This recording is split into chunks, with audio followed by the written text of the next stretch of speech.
Hey, it's time for another manga haul video. I went a little crazy with the book purchases this time and I got a lot of stuff. Not only did I start a few new series, but I was also able to complete a few as well, which is always really exciting. So without further ado, let's get into it. However, before we get started, I'd like to welcome you to MangAnalysis, where I do little videos about the manga I've been reading. If you like what you've seen and would like to see more, make sure to subscribe and leave a like. Maybe even leave a comment. Let's get a conversation going. So let's get started. We're going to start with the new series that I picked up for this haul. So the first one is My Dress Up Darling, book 124. So I was actually really excited. I started watching the anime and I've been really enjoying it. So I was looking for the books, but they were quite hard to come by. And the other day I just was walking in my local bookstore and they had all the first 4 volumes. So I decided to pick them up and I'm really glad I did. I'm really enjoying the books. I'm not caught up with the anime yet because I find that when I start reading, if I read the books after having watched the anime, I sort of lose interest in the reading. So I decided that I was going to continue the anime once I was done these books. So, and I have, and yeah, really enjoying it. The next series that I started this month was Inside Mary by Shuzo Oshimi. I picked up the first 2 volumes. So this is the same guy that brought us Blood on the Tracks and Happiness and all that stuff. I'm really enjoying the series. The art style is a little bit different. It's a lot less loose and raw. The only problem is that volume 3 and 4 are currently out of stock, and I think they've been out of stock for quite a while, so I don't know when I'll be able to put my hands on the next volumes, but I'm really looking forward to it. So far, it's been a really entertaining series. Next up, we have Sensei's Pious Lie. I made a video about the series recently. I am really into it. Out of all the books that I got in the last 2 months, I think this is probably the one that I think about the most. I'm scared as to how the story will progress. I hope they don't make bad decisions, but I'm looking forward to seeing more of it. Next up, we have Sakamoto Days. So this is an interesting series. So I don't think the first volume gripped me the way that I wish it had. It's quite good, but I think it was just setting up the plot, essentially. By the last chapter, we sort of figure out what's going on. This book is very much a monster of the week sort of deal. Each chapter more or less focuses on, different little situations. If you like Mob Psycho 100 and One Punch Man and The Way of the House Husband, you should really pick this one up. It has a very similar vibe. I'll keep reading it for sure. If it continues the way it has been, especially building on to what it set out at the end, I think it'll be very good. So yeah, let's see. Crazy Food Truck. So I picked this one out essentially on a whim. I had heard other people talk about it.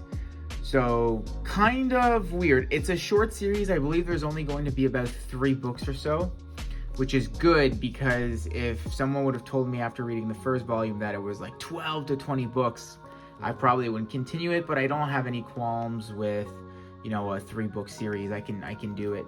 The one thing is that there's a lot of random unnecessary nudity in the series. It's sort of mentioned really early on that the nudity is unnecessary by the characters in the story, and then it just perseveres for some reason. So that's kind of weird, but the rest is interesting and I'm looking forward to seeing what else it has in store for me. Alice in Borderland. So I have been hearing a lot of things about this series for years now, and when Squid Game came out, a lot of people were like, oh, it's just like Alice in Borderland, oh, Battle Royale. So when I found this book at the bookstore, I decided I was going to check it out, and I really enjoyed it. I don't think the art is the best that I've ever seen. However, the characters are intriguing. I'm looking forward to more of the games that they're playing. No, it was quite a good read, and I'm looking forward to more. These, I believe, are 2-in-1s. It doesn't really say on the book, but I think I heard people say that. So I think there's 9 in total, which is fine. Hey, Alice in Borderland. And the last series that I just started in the last 2 months is A Galaxy Next Door. So I'll be honest, I was a little disappointed by this volume. I really, really enjoyed Sweetness and Lightning, which is the author's previous work. And this one, the story didn't really grip me. It's very out there, and the main character seems super undisturbed, unbothered by what's happening to him. He doesn't really ask questions that I feel one would ask when subjected to what he's being subjected to. It's all very strange. It feels very nonchalant and low stakes when I don't believe it is the case. What's happening to this character is kind of a lot, and he doesn't really act like it. Anyway, I'm going to keep reading it. I really like his last series. I'm going to give it maybe 2 more books, and if by book 3 I haven't been gripped, I think I'm unfortunately going to have to drop it. But if you like romance that, happens kind of quickly and moves on from just the initial, hand-holding and whatever, you should check it out. Okay, so now we're going to move to individual volumes from miscellaneous series. Chainsaw Man 11. I just read this. I literally just finished this book before I've been filming this video. That was a way more concise and better ending than I thought it was going to be. If you've seen some of my videos, you might know that I find Chainsaw Man extremely confusing, and most of the time, I didn't really know what was going on, which sucks. However, this final book was awesome. I think it had a very good ending. I know it's the end of part 1 only, but everything that happened, I think, was told quite well and quite clearly. Now what I want to do is reread the entire series and make a video about it, because I think I need to be able to put all my thoughts into words after having read the entire thing all together without having had to wait months in between. But Chainsaw Man, I mean, everything's been said about this series. Very, very much, I can very much say with confidence that this is one of the weirdest, most unique pieces of literature I've ever read. And you know what? Sometimes I wasn't too sure if that was a good thing or a bad thing. I think it's a good thing. This was a positive experience, and I'm looking forward to part 2. Gleipnir Book 10. So this is one of those series that really suffers from, months in between releases. There's a lot of characters that aren't shown but referenced quite often only by name, and if you don't remember who those characters are, following is a little bit difficult. So before each new book, I go back and I have to kind of flip through the pages of the last book, and sometimes, one particular event won't have been mentioned in the last book, so I have to go 2 or 3 more books behind to make sure I'm caught up, which is really annoying. However, it's a really, really good series. It's developing really well. It does feel like it's heading to some sort of climax. I hope they don't stretch it. I hope it ends soon, because it would really, really be a good ending, I think, if it ended in the next few volumes. It's been very good lately. So, Gleipnir. Don't Toy With Me, Miss Nagatoro, Book 10. Ugh, love this series, man. This book in particular was really good. We got to see a little bit more of what Nagatoro's about after school and in her own personal life, which is always a plus. Always enjoy seeing more Nagatoro. Her and Senpai are just, hanging out and being good friends, and love that. Can't get enough of this series. Record of Ragnarok, Book 2. Alright, so I mentioned last time that this is a ridiculous story, and I stand by that.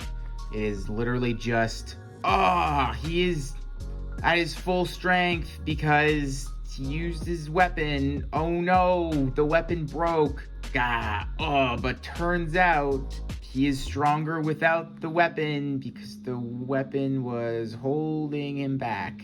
Oh no, but this new weapon is just broke. It's like that over and over. But really enjoyed it. I think this book was a little better than book 1 in my opinion. The fight was a little bit more entertaining, I suppose, and we got to, see a little bit more of these characters talk about and have conversations, which is good. Record of Ragnarok. Zom 100 Bucket List of the Dead, Book 6. This was probably my favorite book so far. I mentioned in the last book, number 5, that we finally had a hint at what an antagonist could look like, and the antagonist was dealt with in this book, And you know what? It was awesome. I think they did a really, really good job of cementing a pretty convincing antagonist. The characters got along really, really well. And yeah, you know what? This is a low-key series for me. It's one that I don't really think about too much unless I'm actually reading it. And while I am reading it, I'm enjoying every single page. And, you know, once in a while, that's all you really need in a manga. So, Psalm 100, baby. Golden Kamui 26. Listen, I'm not going to gush about this too long. Best series ongoing. 100%. Absolute perfection. I just heard recently that the series actually just ended in Japan with 31 volumes, I believe, which is really exciting. We're only 5 away from being done, and I absolutely cannot wait. I really enjoy when a series that I've been reading is, you know, brought to completion, even though most endings I feel aren't super sick. But this might just be one that I'm really gonna miss. I'm gonna be sad to see it end, but I'm really excited to see how they end it because, oof, I don't know, lots of stuff going on here. Shibuya Goldfish number 10. So this is the penultimate volume, volume 11 being the last one.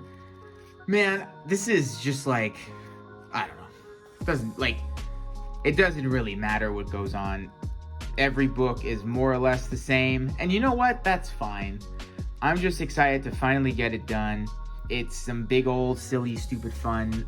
I don't really necessarily regret having the series in my life, but it's one that I'm really excited to put back on the shelves and most likely will never read again. Hey, Shibuya Goldfish. Rent a Girlfriend number 12. So yeah, like more of the same again. This one was interesting because we got some backstory, some, you know, a little bit of character development, if you will. Our boy stepped up, which is a rarity for this guy. I know it's most likely going to be, you know, a repetitious cycle for the next 12 other books, but I don't care. I'm enjoying it so far, and, you know, them girls are really fun, and they're quite nice, and they're people I'd like to sit down and have a coffee with in real life and not be creepy towards. But this guy sucks, man. God, I hate that guy. Kaiju number 8. Second book. So good. Continued right where the first one left. No dip in quality. You know, sometimes when you read a great first book, you're afraid that the second book is gonna drop the ball more or less, but oh boy, this is excellent. I cannot wait for the third book. I believe it's coming out in June. I am so excited. This is just absolute, you know, more or less perfection from a manga standpoint, I believe, and I'm just excited to be here and to share it with you. So, Kaiju number 8, do the big pickup. Mashal number 6. So I'm actually really excited. I mentioned last time that the plot seemed to finally be developing in more of a, it's not just about Mashal, you know, just senselessly, easily defeating people. I think they're developing into a little bit more of a real actual story. My remaining qualm with Mashal is I find the antagonists literally have all been the exact same as one another. It's always, I'm a strong magician wizard and I want to beat all the other strong wizards for little to no reason other than I want to be a strong wizard. Or it's, I am a noble blood wizard and I don't like poor people. And that's it. That is literally every single antagonist, baddie that we've seen so far. And then Mashal punches them and they're like, you know what? Maybe I'm not the best version of myself because I'm not nice. And then some decide that they're going to change and some don't. So I don't know. But I like it. And other than that, it's absolutely incredible. So now we're going to move on to some bulk buys. With the first being Kaguya-sama, Love is War 325. So, not gonna lie, all that I've read so far are things that I've seen in the anime. So, I haven't been as excited about the series as I wish I have. I wish I was.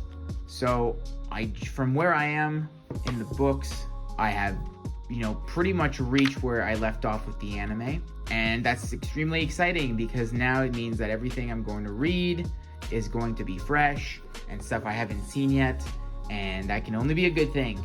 So I'm finally excited to be excited by Kaguya-sama, Love is War, once more. Next we have Komi Can't Communicate, book 14 to book 18. So I'm all caught up now with Komi Can't Communicate. It's been, actually it didn't take as much time as I thought it would, but here we are. God, I love this series so much. It feels weird to not have a new Komi coming up right away. For a while now, I almost had a new Komi every week because I would just walk to the bookstore and pick up a copy. But alas, now I have to wait like the rest of you for my book each 2 to 3 months, I guess. But yeah, Komi Can't Communicate, man. It just keeps getting better and better. And I'm really, really excited to see how it ends. So it's good stuff. Next up, we have Call of the Night, book 127. I guess I could have included these ones in the new series that I picked up. So yeah, we have number 1. I just made a review video on this series recently, titled it Don't Sleep on This Series, which I think is funny because it's about an insomniac kid. But anyway, yeah, it's a really, really enjoyable series. Like I said in my review, I really recommend it. It has a really fun take on the whole vampire shtick. Also, a very interesting take on romance as a whole. I think it takes a really different, unique little path towards some good character development and some good romance building. And I think we all need that and can appreciate that in our lives. So, Call of the Night, man. Easy recommendation. Fun stuff, definitely. Check it out. Okay, and this is where I got a little wild.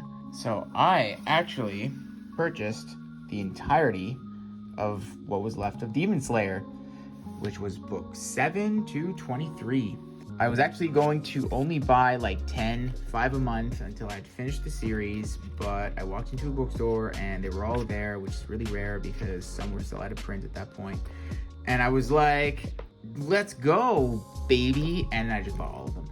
So I finished the series. I can finally, write a review about it, tell people how I feel, which I don't know if that's something people want, but I just gotta talk about it. I think that at the end of the day, it was a good series.